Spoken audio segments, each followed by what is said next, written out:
there, Beer to Whiskey crew. I'm Russ Heaps, and welcome to this segment of Beer to Whiskey. And in my ongoing mission to spread the gospel of good taste, today I find myself in my own hometown of Greenville, South Carolina. And I'm at what I think is the oldest brewery here. Is that correct? Yeah. We're the longest family-owned brewery. Family-owned brewery. It's Thomas Creek Brewery.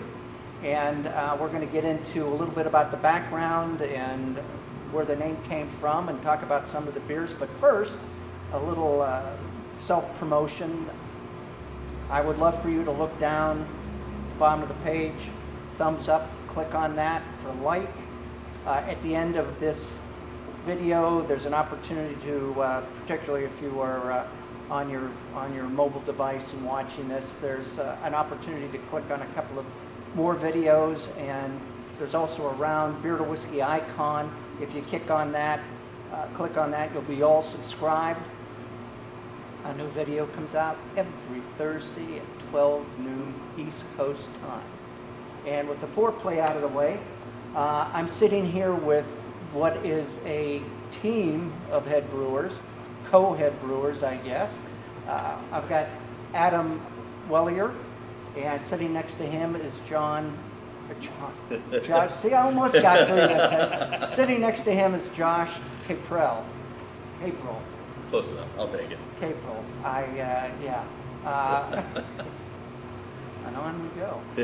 Guys, I appreciate the invite. Thanks for spending a little time. I know this is a Monday. And the sixth Monday. Yes, and it's brewing day here at Thomas Creek. So these guys have been up there. If you were seeing the full stand-up thing, they're a mess from about here down. So we're seeing the only clean part of them in this thing. So let me ask you guys, number one, where did the name Thomas Creek come from? So Thomas is a family name. Obviously our owner is Tom Davis. His real name's Thomas, but we don't call him that. And then the creek hole part is, you know, Tom used to love water sports back in his younger days, kayaking, canoeing, all that. So, and if you notice, a lot of our beers are all named after some form of, you know, water. You know, we have River Falls Red, we have Bull Sluice, which is a Class 4 rapid, you know, Doppelbock, Up the Creek. So, that, you know, we've just kind of stuck with that whole water theme pretty much the whole time. How long has this brewery been here? 1997 is when we moved to this place, and I think he started before that at Henny's Brew Pub downtown. And we actually have the original brew house. We still use it to this day. Oh, is that right? That Tom started this brewery with. Oh, so wow. it's very good coming in from a home brewer to become a brewer, because we get to use that system, and it's pretty much a 3.5 barrel glorified homebrew setup. That's in this. We're in the hangar. They call this the hangar. Yeah. It's sort of their auxiliary building where they've got some tanks and things, and obviously they're storing some good stuff in these barrels. Behind us. So the original brewing, 3-barrel brewing system is actually in this room. How many barrels a year are you guys putting out? What would you say you did this year or last year? We're in like that under 10,000 range. I think we did just over 9,000 last year.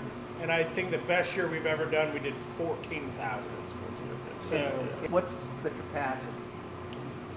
Overall, I think it's 32. If everything's full and everything's running, it might be under 30. that. It's about 30, yeah.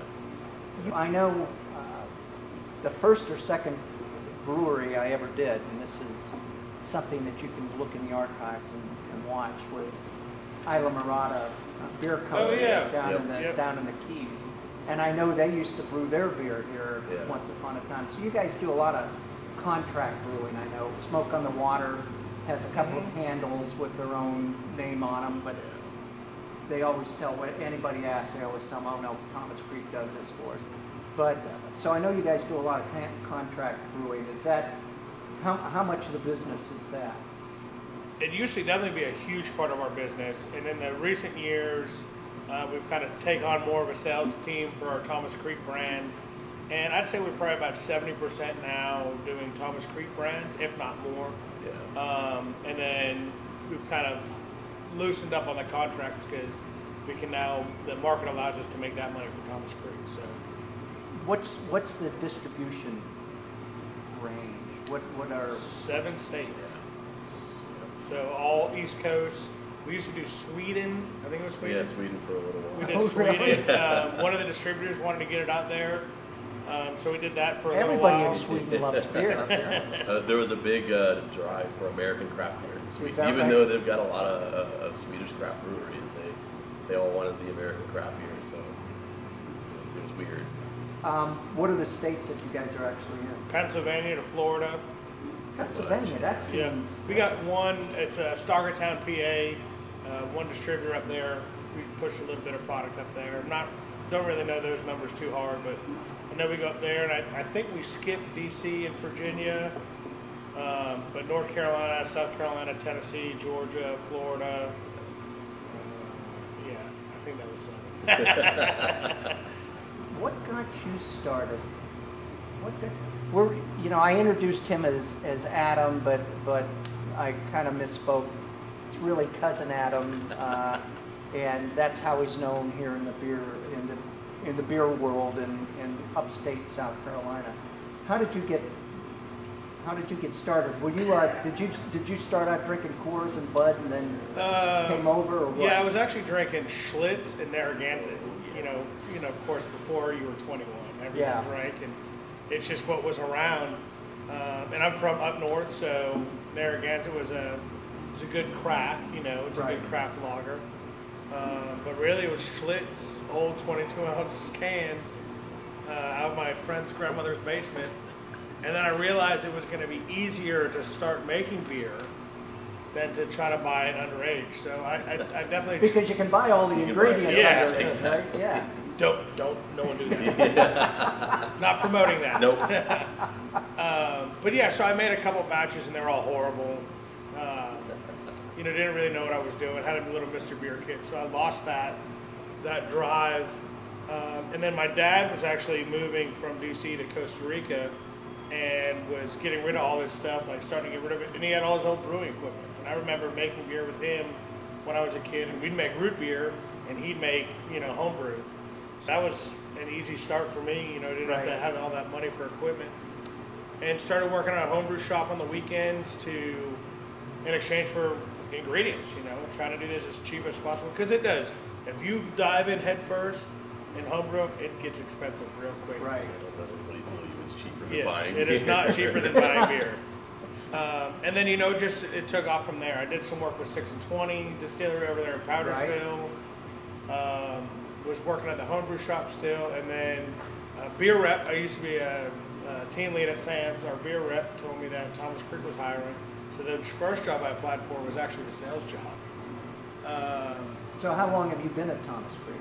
3 going on 4 years, I think, right? Year 4, Yeah. A year less than him. Yeah. So however long he's been here, I've been here a year less. Okay. I actually replaced Josh in the homebrew shop. Josh was telling me earlier that he's irreplaceable, but apparently that's not Maybe in so. the role he is in I wouldn't now, say he's okay? a complete replacement, but he did an okay job. But yeah, I actually never wanted to brew here. I told Tom, I was like, when you hire a sales guy, I thought that's what I wanted to do. But after being here for 2 months, and the homebrew shop and the brew side are so close, it was just easy to start helping dig out. And then there was a job came up, and I was like, Tom, I actually want that job. So I think everyone that's worked here as a brewer now that's working here has come through the homebrew shop. So it's a good flow. Come in, It's a spend some gateway- time out there. gateway job. It's a great gateway job, yeah. Josh, your story. I have a similar story to Adam. When I turned 21, obviously we were drinking a little bit before. When I turned 21, I was actually able to go buy my own beer. I got tired of buying like the PBRs and the Schlitz and everything, so I'd always go for a craft option. And it was IPAs; they were really big back then. I always remember sitting down drinking an IPA and saying, "Man, I could make this better," or I could try to make this better. And went to actually the homebrew shop that he was working at the time. I don't think he really had help me even. Got my first little Brewer's Best 5-gallon kit. First couple beers were horrible. but kept pushing through, and really just fell in love with the process of everything behind it, the science behind it, the art behind it, and just kept homebrewing from there. I went to college in Boston. I left the South for a while. I had enough of living down here. Went up to Boston for a while and Carpetbag. Yeah. I came back though. It's all right. You got to see what it tastes in the north was like. Mainly, I just couldn't afford to live up there because it's way too expensive. But came back after finishing a degree in music, of all things, and kind of needed some direction. I had nowhere to go. I had no job lined up, and went back to homebrewing. Got the homebrew job here. Started selling homebrew supplies in our shop. About a year after that, I think, a spot opened up on the brew house, and Tom looked at me, and I made it very clear from the get-go. So I don't want to do retail forever. I've done retail in the past, and I don't want to deal with it. I kind of want to use this as a launch pad to get into a brewing career. Right. And sure enough, about a year later, Tom said, we got a spot opening up. You want to hop on? I said, absolutely. And it's been that way. I've been brewing for three and a half years now, I think. I think with the company, I'll be going on 5 years tomorrow, actually. I think it's my 5-year with Thomas Creek. So, I guess 4 years. Yeah. If you're out somewhere, and I know there are a lot of places in Greenville that carry Thomas Creek, either on the handle or bottle. But if you're somewhere where you can't get a Thomas Creek, do you have a go-to beer? I don't if you say necessarily have Budweiser, it's going to ruin the whole thing. Natty Boh. If I'm wanting something just easy to drink and just very crushable, as we say, I'm definitely looking for a Narragansett lager. Narragansett, it was when I was in Boston, it was very easy to get up there. It's always a delicious American lager. Crushable. Very crushable. Cousin Adam. I'm following the same boat. I hate it. People always look at me weird. So, I might have a vodka soda or a glass of wine. But they're like, "Oh, you're a brewer. Like, what are you doing drinking your cheap American lager?" It's like, well, I make and drink good beer all day. Sometimes you just want to go out and just have something refreshing. Yeah. And the Narragansett is definitely, there's a couple places I know in town that sell it in the can, so it's good to be able to go get that. Where's that out of? Narragansett, Rhode Island, so it's just out of Providence. All right. I am usually looking for a sour on the beer list. Yeah. I'm a big sour fan. I don't get it. Each to their own. Somebody has to drink them. There's a lot of people making them. Yeah, if you don't want to drink them, that's just more for me, right? Speaking of sours, I need a little top. Well, see, we've got some beer. They didn't warn me this was a sour, so I guess I'm going to be drinking a sour. It's actually really good, though. It's a cherry limeade whiskey sour. You have a very, very beer list. You've got, I think, right now you got 12 things on tap, and obviously bombers and cans and some other things. Is there anything that you have not made that you are dying to make and just haven't done it yet? Man, that's like an on-the-spot Yeah, question. I don't think I've ever been asked that before. Yeah. That's a good one. We do make a wide range of beers, and we're lucky enough to have I point over here because it's over there, the 3.5 barrel system. And we have a couple tank capacity that'll house that. And Tom's generous enough that if Josh and I want to brew something, or we have an idea to brew something, we can brew a 3.5 barrel batch, and it's 6 kegs, 6 half-barrel kegs. Right. So it's easy enough to put a couple on in the tap room, throw some out to our good accounts in town. That stuff barely leaves Greenville, and I think that gives us a chance to brew a lot. We're in production a lot. We brew production beers. We're turning and burning tanks, but it's good every now and then to slow down. We get to write the recipe, show Tom, and he rarely has anything to correct on it because he trusts us. Right. So there's been a path paved for us from brewers before that have made that path more accessible to us to kind of do what we want. Like most of these barrels behind us, they're Josh and I's creations of stuff. And everyone, when we come up with a new recipe, all the brewers sit down and we discuss our reasoning behind making it this way. We try to make it a big team thing. So. Right. Do you ever sit down with any of the other brewers from the other local breweries and kick stuff around and prepare things and run things by them, and does that happen? Yes, we actually have a club we started about 2 years ago. It's called the Upstate Brewers Coalition. Started with me, Josh, and a couple of the other guys over here, and a bunch of the guys from Quest, and then a lot of the brewers that have started here, they've moved on to other places now and are opening their own places or whatever. Right. So we don't meet as often as we used to, but we're called the Upstate Brewers Coalition. We meet at Papa's and Beer, drink 32-ounce Mexican lagers, and eat chips. And it's just a good excuse for us, whether we talk about beer or we just, To get together. get together and see each other and let everyone kind of complain about what they got going on. I'm always amazed by the camaraderie that there seems to be among craft brewers. It's very rare you find a craft brewer that feels like he's in competition with the other craft breweries around him. That's really rare. I've run across a couple. It's more of a brotherhood. Yeah, than a competition. it's a fraternity, kind of feel to it. Do you guys collaborate with any of the other breweries? As much as we can, being the big production brewery, we get busy brewing, a regular rotation Right. of beers all year, so we've got to supply to our distribution network. It doesn't afford us a whole lot of time to do collaborations, but when we get the opportunity, we usually jump on it. Especially a lot of the brewers in the area are our friends. Right. And for us, we just want to brew good beer with our friends. Sure. Yep. What are your core beers? If I walk in here, what can I always count on being on the stick? River Falls Red. I would say in the tap room, we our marketing guy, we're proud, hashtag always pouring 12. I've met your marketing guy. He's kind of a trip. But yeah, so like Josh said, red usually, and then pause or something light, but then the rest we try to always, it's a good showcase for us to not put our core beers out there. Right. In our tap room. Right. Because those are things you can get anywhere in town. What are those things I can get anywhere in town usually? Definitely trifecta. P1 Pills is our new Pilsner coming out. We partner with the 93.3 The Planet, the radio station. It's flying off the shelves and tap handles. There's a lot of places that are doing permanent tap handles of it. Definitely Red Ale and our Amber has actually this year kind of seen a big influx too. So, and then Doppel, we have a Doppelbock that's everywhere.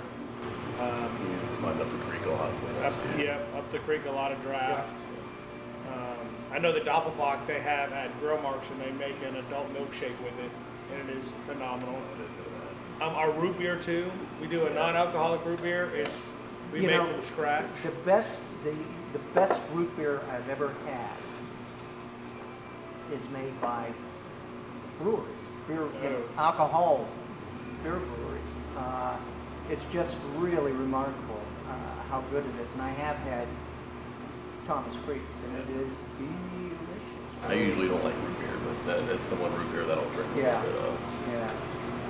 I've got what is it? The Goober Stout. The Goober Stout, which is a peanut butter nitro thing, which is wonderful. And we were talking before we actually started rolling cameras, and I think I could drink more than one of these.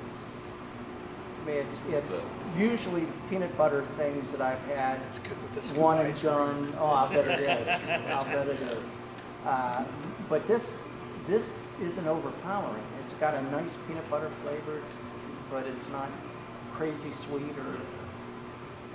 I'm really impressed with it. What's the ABV of this? It's probably like in the 5s, maybe 6. Yeah. So it's hard to try to remember all these because we've turned things out so much.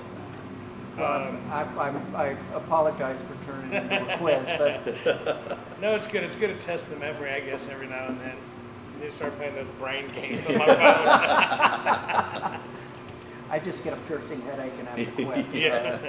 Smell the smoke come out of the Yeah, ears. exactly.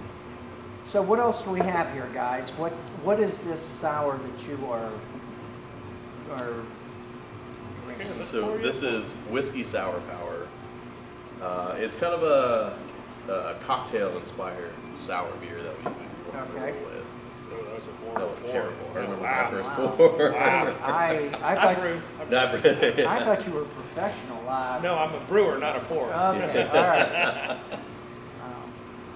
So this is based on a whiskey sour. Mhm. So it's, I think like a Berliner Weiss base, just a nice kind of lactic acidity to it. And we threw lime peel and a little bit of pureed cherries in as well. And then Some and lactose. some lactose to kind of give it some body, cream it up just a little bit.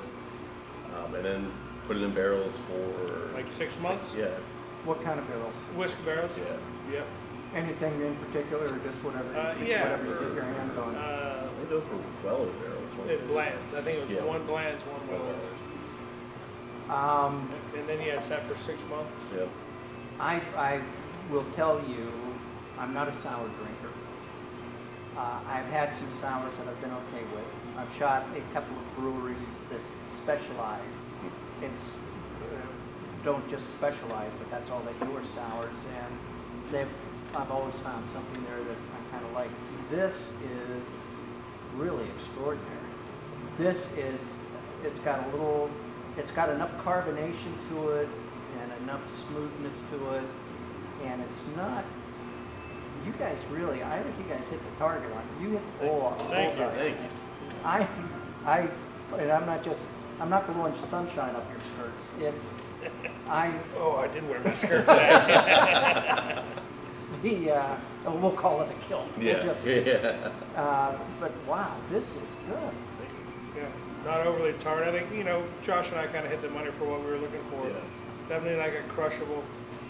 I don't know about him, but me personally, I've been on like beers and I can just sit back and drink a bunch of those. I could drink Yeah. this all day, I think. What's Yeah. the ABV of this? It's 6.2 or Oh, something. really? 7.5. Yeah. So it's kind of in the I guess what I would call the Uber Berliner Weiss. Yeah, The high brand, that's- the Uber Berliner. This is gonna make you take an Uber if you drink too many of I them. couldn't drink it all day, but I could get through 3 or 4 hours with it, I guess, before I just went down. Is this a one-off, or is this something that you do all the time, or something you're going to do again, or what is the deal with We might do it again, or we might do something different. So the base for this is a base we do for a bunch of sour beers that we do. So there could be something similar to it in the future. Maybe not cherry limeade, maybe do something different. Variants here and there. this? Okay, so what else we got going on here? So this is our other, we'll do this one. No, let's do this one first. This is Trifecta, flagship IPA. Do we have any more of these little tiny glasses? Here, you can have this. Let's see if I can get a better pour this thing. That's, There you go. I'm dispatched. Look at that. I'm dispatched. Our boys are in the air. They're on their way to get some. Yeah, whatever. I'll just use the same glass. A little Trifecta and Wow, that is good. I'm just drinking out of the the can. whiskey. Yeah. I'm never supposed to drink out of a can. Now this is your bread and butter beer right here. Is that correct? Yep. So this and Red Ale, I'd say now P1 Pils is coming in hot too. So I'd say it's definitely the top 3 beers that we're putting out. Yeah. As far as volume wise. And what's the ABV of this of the trifecta?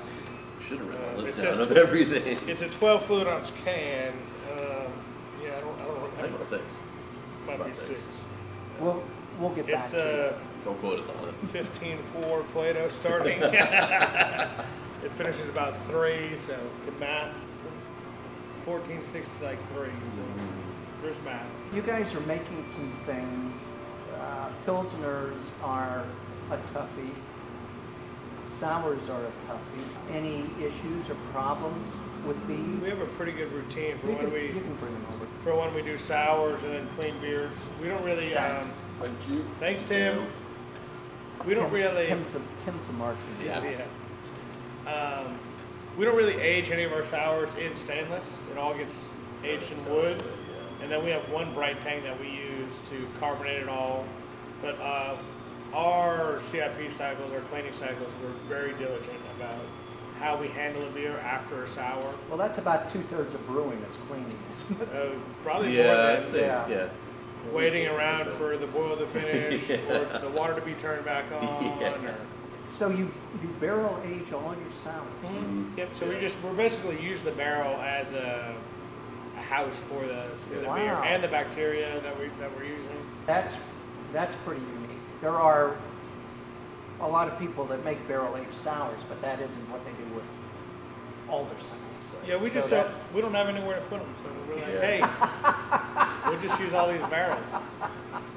That's interesting. When I talk to a craft brewer about Miller or Budweiser or whatever, you know, whether they like the beer or not, they are always in awe of the fact that these guys can reproduce the same thing in breweries all over the world and time after time after time.